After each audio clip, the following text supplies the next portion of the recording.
Latvijā šobrīd karstā ziņa ir 2. pensiju līmenis.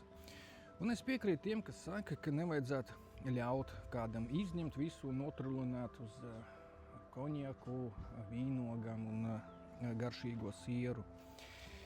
Bet ir viena nianse.